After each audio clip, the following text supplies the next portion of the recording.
Hello friends, मैं आपका स्वागत करता हूं अपने यूट्यूब चैनल द एस्ट्रो प्रतीक में।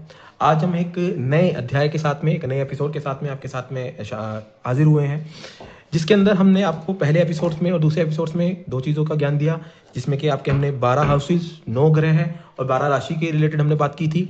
दूसरे एपिसोड में हमने इष्टदेव से रिलेटेड आपको चीज़ें बताई थी।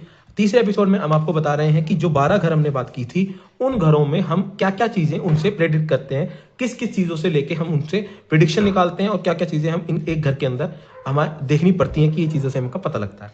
सबसे पहली चीज़, जैसे कि पहला हाउस जो होता है, जो हमारा लग्न कहा जाता है, तो हमें ये देखना होगा कि जैसे सामने वाला हमसे कोई प्रश्न पूछने आया या हमें उसका जवाब देना है, तो उसमें हमें किस चीज़ से, किस घर से रिलेटेड हमें उसकी बातें सोचनी होगी। जैसे फॉर एग्जांपल सामने वाले ने हमसे पूछा अपने छोटे भाई के बारे में, तो हमने तीसरा घर देखा, तो ये चीज़ें कौन सा घर किस चीज़ को डिनोट करता है, कौन सा घर किस चीज़ को बताता है, किसके बारे में चीज़ें बताता है, वो चीज़ें आज हम आपको इस वीडियो में बताएंगे।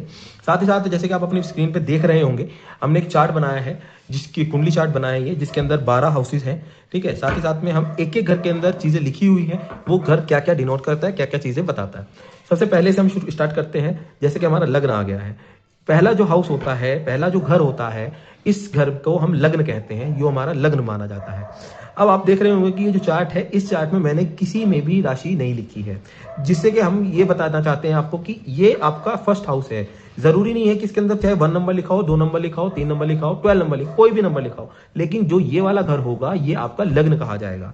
ठीक है, इससे हम क्या चीज देखते हैं, इससे हम देखते हैं बॉडी को, जो आपका शरीर है उसको देखते हैं। साथ ही आपका फिजिक कैसा होगा, आप लंबे होंगे, छोटे होंगे, हाइट कैसी होगी, आपका फेस, आपका रंग कैसा होगा, शरीर रूप रंग कैसा होगा, आकृति आपकी कैसी होगी। साथ ही साथ में स्वास्थ्य को भी हम देखते हैं यहाँ से, और आपकी आयु वगैरह में भी देखते हैं कि आयु का कैसा रहता है। साथ ही साथ स्वभाव आपका कैसा होगा, आपका नेचर क्या होगा, आपका मस्तिष्क कैसा होगा, आपका सिर कैसा होगा, आपकी प्रतिष्ठा कैसी मिलेगी, कैसा नहीं होगा। ये चीजें, सब चीजें क्या होती हैं, लग्न से देखी जाती हैं।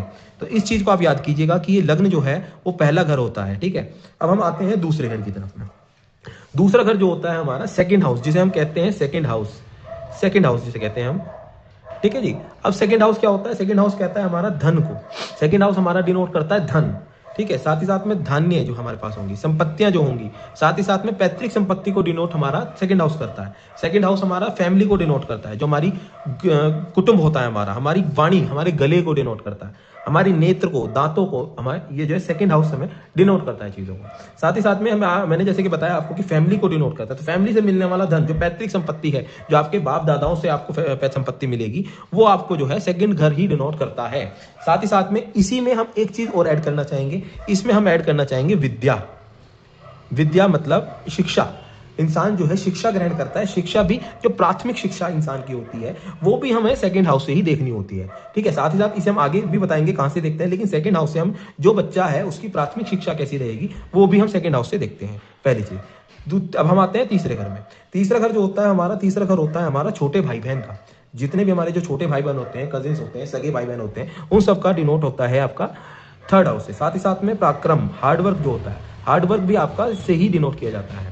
साथ ही साथ में आपका जो शोल्डर, आपके कंधे, वो भी इससे दिखते हैं। आप देखेंगे कि पूरी कुंडली के अंदर चीजें बटी हुई हैं, जैसे हमारा पूरा शरीर बटा हुआ है, पूरी कुंडली में बटा हुआ है। जैसे कि ये हमारा सर हो गया, ये हमारा गला हो गया, उससे नीचे आएंगे ये हमारा कंधा हो गया, उससे नीचे जाएंगे आप, हमारी ये छाती हो गई, चौथा हाउस। फोर्थ हाउस हमारा छाती को डिनोट करता है। साथ ही साथ में हमारी माता को डिनोट करता है, हमारी भूमि को डिनोट करता है, हमारे वाहन, जो जितने भी जो जातक है वो कितने वाहन ऑन करता है, कितने वाहन चलाता है, वो सब फोर्थ हाउस से हम प्रेडिक्ट करते हैं। साथ ही साथ में सुख, उसका सुख, और अचल संपत्ति। अचल संपत्ति का मतलब जो प्रॉपर्टी मूवेबल है, उसका हम जो है आपका फोर्थ हाउस से उसको देखते हैं। साथ ही साथ चेस्ट हमने बताया आपको, लंग्स को इसी से देखा जाता है। साथ ही साथ में आपका जन्मभूमि, जन्मभूमि इसी से दिखती है। ठीक है, साथ ही साथ घरेलू सुख, संपत्ति जो है घर की, वो जो है फोर्थ हाउस से देखते हैं। बेसिकली मेन आप ये याद रखिए कि माता का भी इससे जैसे शोक होता है, तो जैसे माता के लिए अगर हमें प्रेडिक्ट करना है किसी जातक का, तो हम फोर्थ हाउस को जरूर देखेंगे। ठीक है, फोर्थ हाउस उसमें हमारा मेन बेसिक काम करेगा। ठीक इसी तरीके से हम पांचवें घर में आते हैं। पांचवा घर जो होता है, पांचवा घर हमारा विद्या का होता है। अब आप में से कुछ लोग कहेंगे कि विद्या पांचवें में भी आया है, विद्या हमारा सेकंड में भी आया है, तो दोनों में फर्क क्या है। दोनों में फर्क ये होगा कि अगर कोई बच्चा प्राथमिक शिक्षा ले रहा है, प्राइमरी एजुकेशन ले रहा है, तो उसको हम सेकंड हाउस से देखेंगे। लेकिन अगर कोई बच्चा हमारा पंचम भाव से अगर शिक्षा देख रहे हैं हम, तो पंचम भाव से शिक्षा देखी जाएगी उसकी हायर सेकेंडरी एजुकेशन जो होगी उसकी सेकेंडरी एजुकेशन जितनी भी होगी वो हम पांचवें घर से देखेंगे। ठीक है, साथ ही साथ में उसके साथ में हम देखेंगे बुद्धि कैसी है, शार्प माइंडेड है या नहीं है। संतान उसकी जो है वो भी पंचम भाव से देखी जाएगी। उसका प्रेम जो है, जो लव रोमांस जो होता है वो भी पंचम भाव से देखा जाता है। साथ ही साथ में जैसे कि हम छाती तक आ गए थे, यहाँ पे हमारा पेट आ गया कि हमारे पेट में कोई इस तरह की बीमारी ना हो, कुछ ना हो, वो चीजें भी हम इसे आपके पंचम भाव से देखते हैं। साथ ही साथ कला, शेयर मार्केट, जो लोग शेयर मार्केट में पैसे कमाते हैं उसका भी अध्ययन हम पंचम भाव से ही करते हैं। पंचम भाव में जो मालिक बैठे होंगे, जो ग्रह बैठे होंगे, उन्हीं के हिसाब से उसकी प्रेडिक्शन हमें करनी होती है। तो पंचम भाव हमने आपको बताया विद्या, बुद्धि, संतान, प्रेम, शेयर मार्केट, कला, पेट और लव रोमांस से हमें बताता है।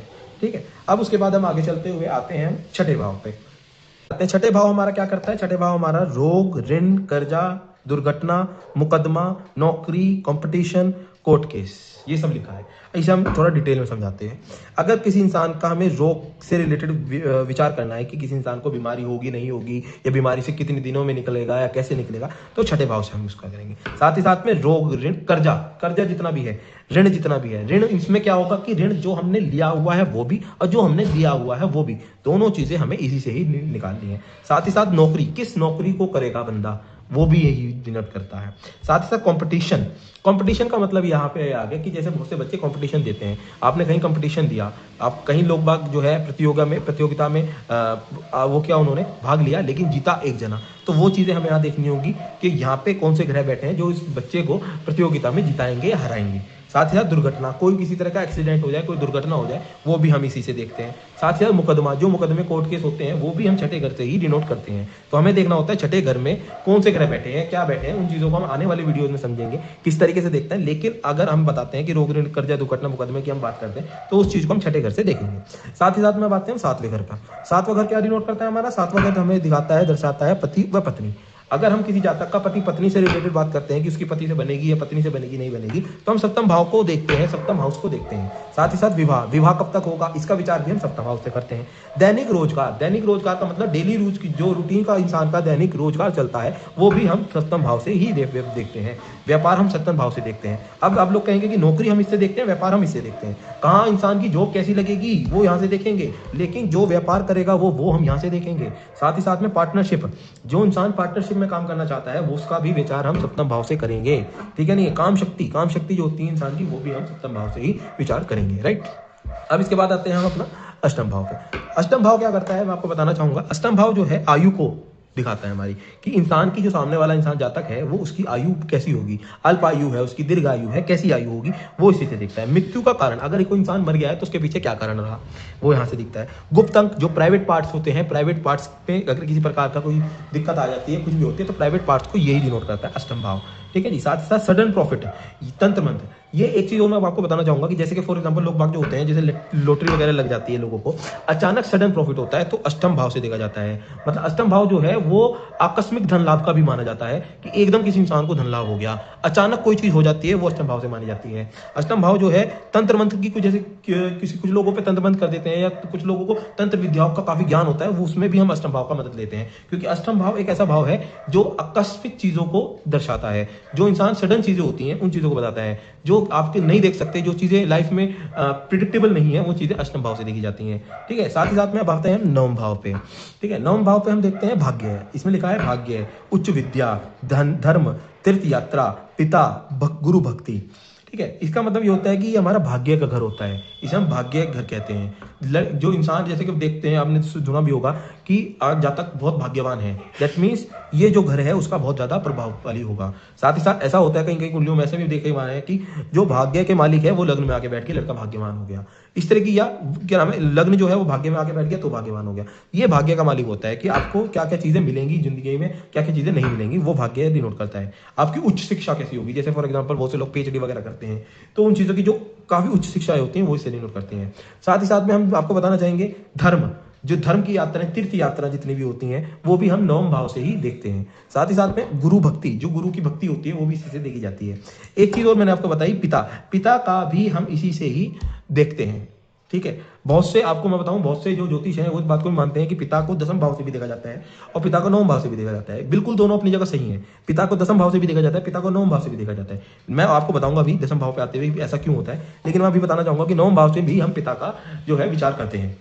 साथ ही साथ में अब जैसे कि हम दसम भाव पे आए, दसम भाव पे हमने कहा लिखा हुआ है पिता का, पिता को भी हम दसम भाव से देखते हैं, सरकार को देखते हैं, रोजगार को देखते हैं। अब रोजगार हमने यहाँ भी देखा, रोजगार हमने यहाँ भी देखा सप्तम भाव में। सप्तम भाव में और दसम भाव के रोजगार में फर्क क्या है? फर्क ये है कि सप्तम भाव का रोजगार होता है डेली वेजेस, कि डेली वेजेस में इंसान कैसा कमाएगा उससे ये चीजें होंगी। लेकिन उसका कर्म कैसा होगा, उसका कर्म भागदौड़ वाला होगा, एक ऑफिस में बैठ के करने वाला होगा, ऑनलाइन वर्क होगा, उसका किस तरह का वर्क होगा, उसके वर्क की जो क्या नाम है आप हम कहेंगे किस प्रकार का वर्क करता है, वो होता है दसम भाव से बात करते हैं। टाइप ऑफ प्रोफेशन कैसा होगा उसका, ठीक है। साथ ही साथ संपत्ति कैसी होगी, पिता की संपत्ति भी इससे देखी जाती है। और राज्य से लाभ, जो मतलब जिसे गवर्नमेंट लाभ भी कहते हैं, कहीं बड़ी कंपनी से लाभ मिलना, वो भी दसम भाव से हम देखते हैं। साथ ही साथ में हमने कहा था पिता का भाव जो है वो दसम भाव भी माना जाता है, नवम भाव भी माना जाता है। अब वो कब का माना जाता है? फॉर एग्जाम्पल, अगर कोई बच्चा जब तक आय नहीं करता, जब तक बच्चा आय नहीं करता, वो अपने फादर पे, अपने पेरेंट्स पे निर्भर है, तब तक हम उसके पिता का जो है वो नवम भाव से डिनोट करते हैं, नवम भाव से प्रिडिक्शन देते हैं।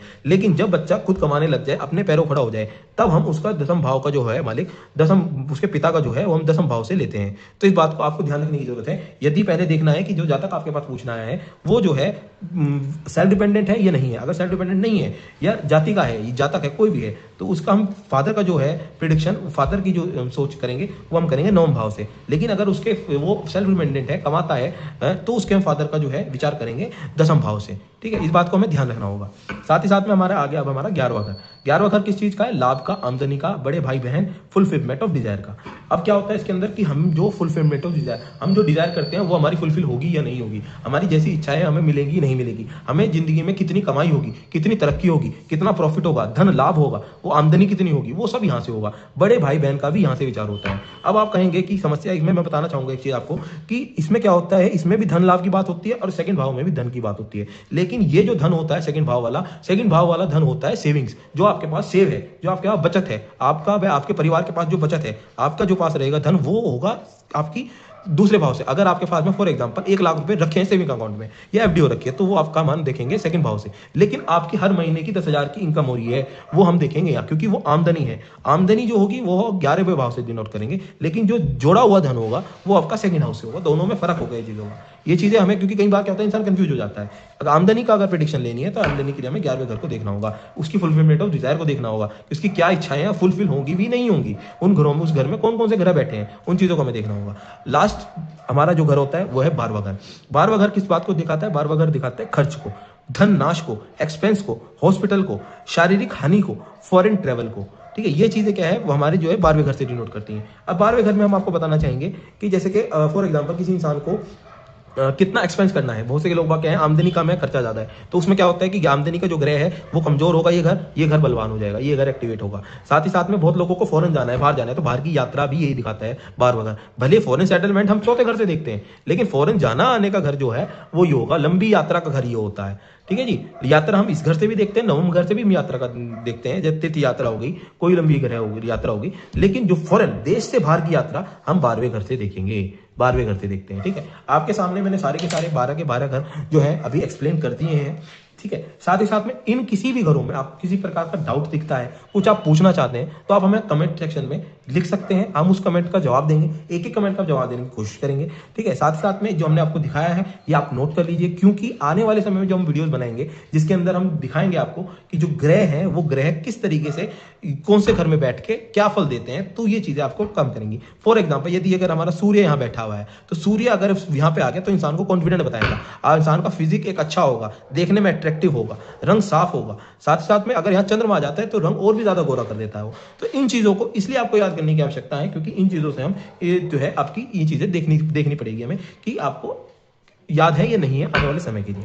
इसी वजह से आप एक बार इसका स्क्रीनशॉट ले लीजिए या इसे नोट कर लीजिए, ठीक है। तो हम अपनी वाणी को यहीं विराम देते हुए है आपको ये आपसे अलविदा लेते हुए कहते हैं, आप हमारे YouTube चैनल को सब्सक्राइब करें द एस्ट्रो प्रतीक, और जितना ज़्यादा हो सके लोगों को शेयर करें, जिससे लोगों को इस चीज़ों के बारे में पता चले और उन्हें एक्चुअल चीज़ें पता लगे कि रियलिटी में कुंडली किस तरीके से देखी जाती है, और जिससे मैं अपनी कुंडली को देख सकें, ठीक है। Thank you so much.